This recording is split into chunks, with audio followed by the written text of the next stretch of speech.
La tarima del saber. En el episodio de hoy hablamos del liberalismo y la democracia. Hay una imagen, un cuadro, seguro que lo tenemos todos en la cabeza. Captura un momento de pura convulsión. Sí, lo estoy viendo. Una mujer, con el pecho al aire, la bandera tricolor en la mano, y se alza sobre una barricada, llena de escombros, de cuerpos. Y a su alrededor una mezcla de gente increíble. Exacto. Hay de todo. Un burgués elegante con su sombrero de copa y un fusil. Un obrero con una pistola. Un estudiante. Hasta un niño con 2 armas. Es el caos absoluto. Es una escena de lucha, violenta, pero a la vez tiene algo de esperanza arrolladora. Y esa mezcla es lo que siempre me ha fascinado. No es un ejército, no es una clase social. ¿No? Es gente que, vamos, en su día a día seguramente ni se hablarían, y de repente están juntos en un momento de ruptura total. Totalmente. Y esa es la pregunta que siempre me hago al ver esa imagen. ¿Qué idea podía ser tan potente como para unir a gente tan distinta en algo tan violento? Pues bien, esa idea es la que vamos a explorar hoy, el liberalismo. Hemos estado revisando unos documentos, una especie de ficha de estudio histórico que lo desglosan todo, desde sus orígenes, sus principios y, lo que me parece más interesante, sus contradicciones. ¿Suena bien? Nuestra misión, si te parece, es entender cómo nacieron conceptos como la libertad individual, la separación de poderes, y por qué, desde el minuto 1, hubo una batalla feroz sobre quién merecía de verdad disfrutar de ellos. Pues es un análisis clave, porque vamos a hablar de ideas que hoy nos parecen, bueno, casi de sentido común. Sí. Pero en su momento fueron dinamita pura. Rompían con siglos de poder absoluto, de una sociedad súper jerarquizada.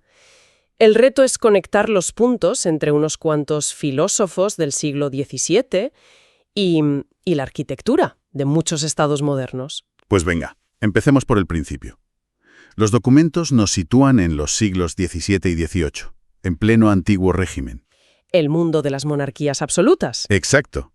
El poder del rey venía, en teoría, directamente de Dios, un sistema que parecía inamovible. Pero algo empezó a romperse. Y las fuentes apuntan a un lugar y un momento muy concretos. La Inglaterra del siglo XVII. Ahí está. Efectivamente. Inglaterra se convierte en una especie de laboratorio político. Después de décadas de guerras civiles, de conflictos, pasa algo que para el resto de Europa era, vamos, impensable. La monarquía parlamentaria. Exacto. La Revolución Inglesa culmina con eso. Y no es un pequeño matiz, es un cambio de paradigma total. El rey sigue ahí, pero ya no está por encima de la ley. Su poder queda limitado por un parlamento. Es como si le pusieran unas cadenas al poder absoluto. Y en medio de todo eso, los textos señalan a una figura clave, a un tal John Locke, como el que le puso palabras a esta revolución. ¿Qué es lo que dijo que fue tan explosivo? Pues Locke hizo algo fundamental. Articuló con filosofía lo que estaba pasando en la práctica y propuso ideas que eran un ataque directo a la línea de flotación del antiguo régimen. A ver. Habló de que las personas no son súbditos, sino ciudadanos, con derechos que nadie les puede quitar. Derecho a la vida, a la libertad, a la propiedad y, lo más gordo, dijo que el poder no reside en el monarca, sino popular. Y si un gobierno no respeta esos derechos, el pueblo tiene derecho a rebelarse. Imagínate escuchar eso en una época de reyes absolutistas. Dinamita pura. Sí. Lo increíble es cómo esas ideas no se quedaron en Inglaterra, cómo se expandieron tan rápido.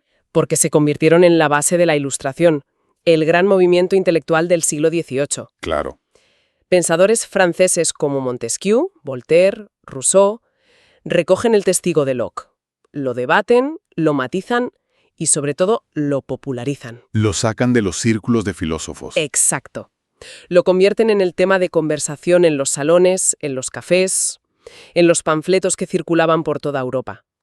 Crean una opinión pública que empieza a ser muy crítica con el poder. Y entonces llega el momento en que las palabras se convierten en hechos.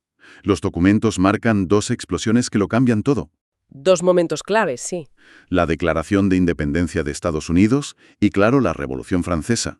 De repente ya no son solo teorías en un libro. Ese es el gran salto. Cuando los colonos americanos escriben eso de que todos los hombres son creados iguales, Sí. y que tienen derechos inalienables, están poniendo a Locke en un documento fundacional. Y cuando los revolucionarios franceses proclaman la Declaración de los Derechos del Hombre y del Ciudadano, están convirtiendo la filosofía en ley.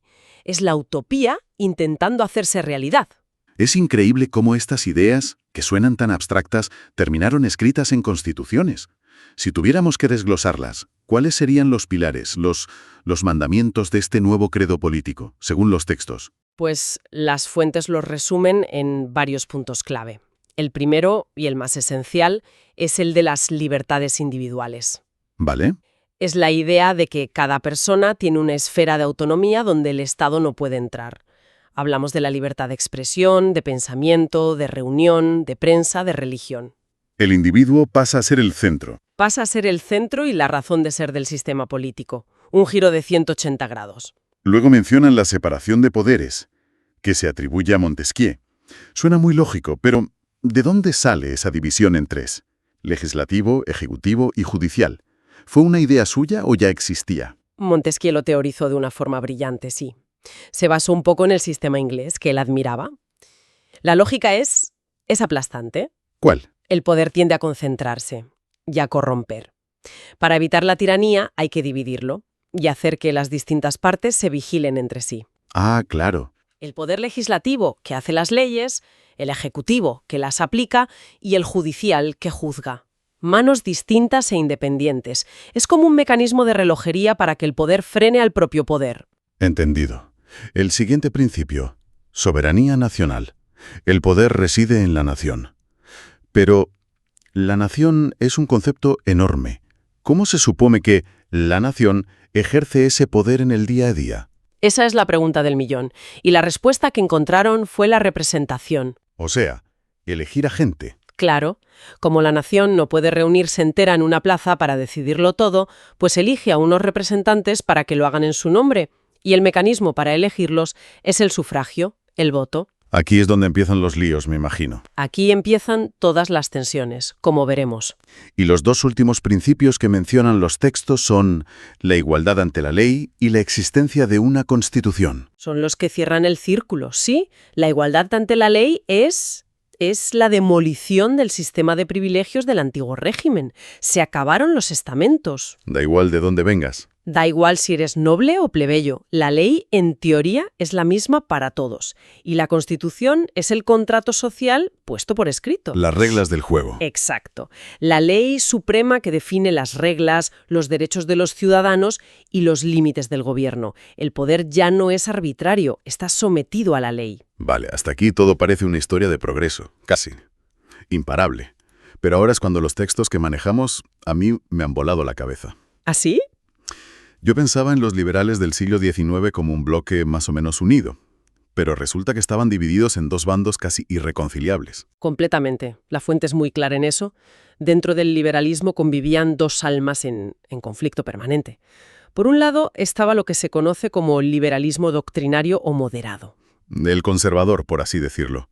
Era la versión preferida por las élites, sí. La alta burguesía, parte de la aristocracia, los que aceptaron los cambios pero con mucho miedo a que la revolución fuera demasiado lejos. ¿Y qué proponían exactamente? ¿En qué se diferenciaban? Pues principalmente no se fiaban del todo de la soberanía nacional. Proponían una soberanía compartida. ¿Entre quiénes?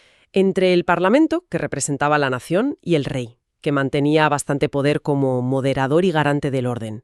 Un híbrido, vamos. Pero su idea más definitoria tenía que ver con el voto.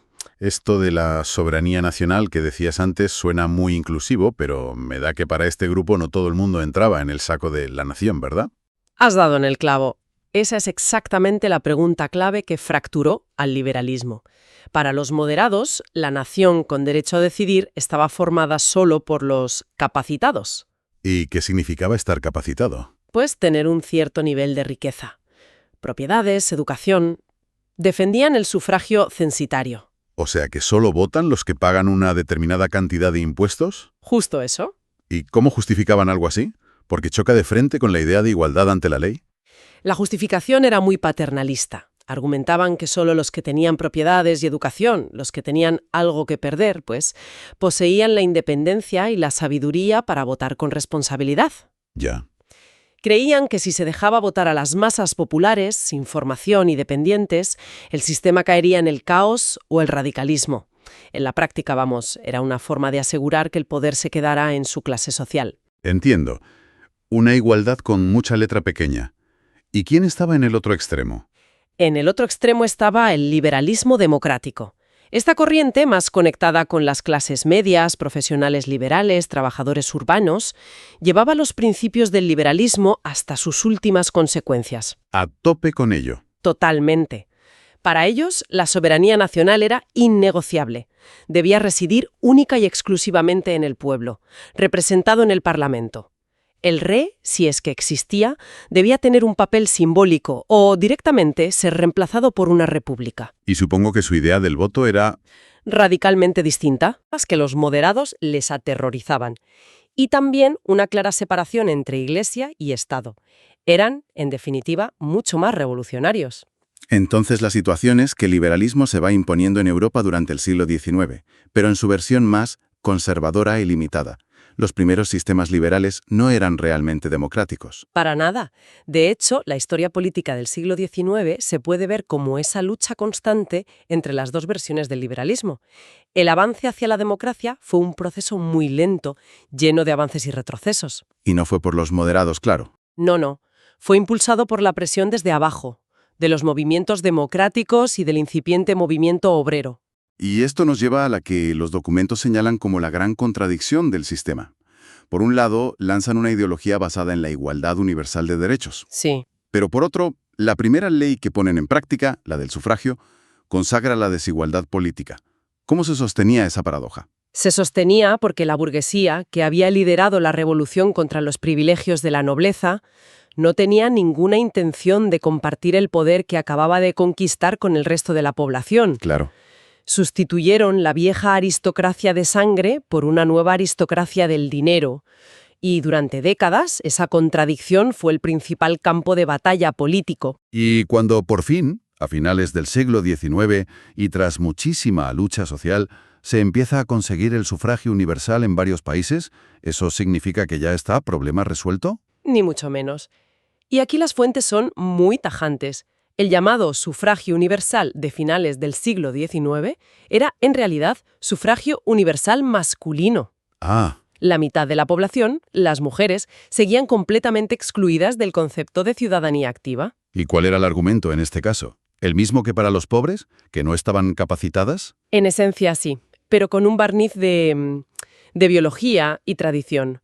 Se las consideraba naturalmente emocionales, irracionales, dependientes de sus padres o maridos. Vamos. Por lo que su lugar era la esfera privada, el hogar, no la pública de la política. Lo revelador es que esta exclusión no se veía como una anomalía o una injusticia, se veía como el orden natural de las cosas, incluso por parte de muchos liberales que se consideraban progresistas. Es tremendo. O sea que el sufragio realmente universal tardó mucho más en llegar. Muchísimo más. No se generalizó en la mayoría de países europeos hasta bien entrado el siglo XX.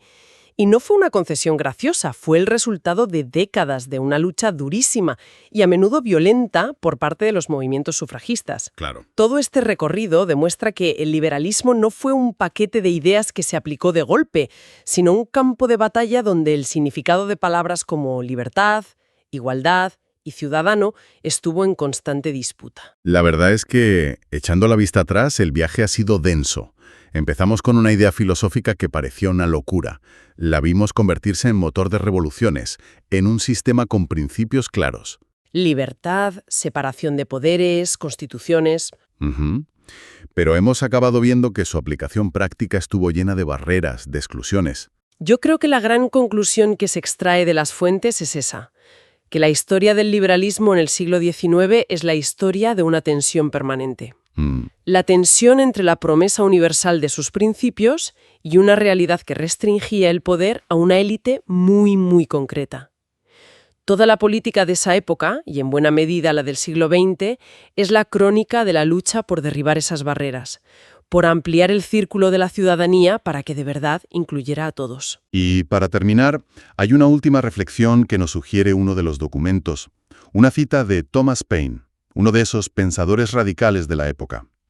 Ah, Paine, sí. Escribió algo muy potente, que una nación tiene el derecho inherente, en todo momento, de abolir cualquier forma de gobierno que considere inconveniente.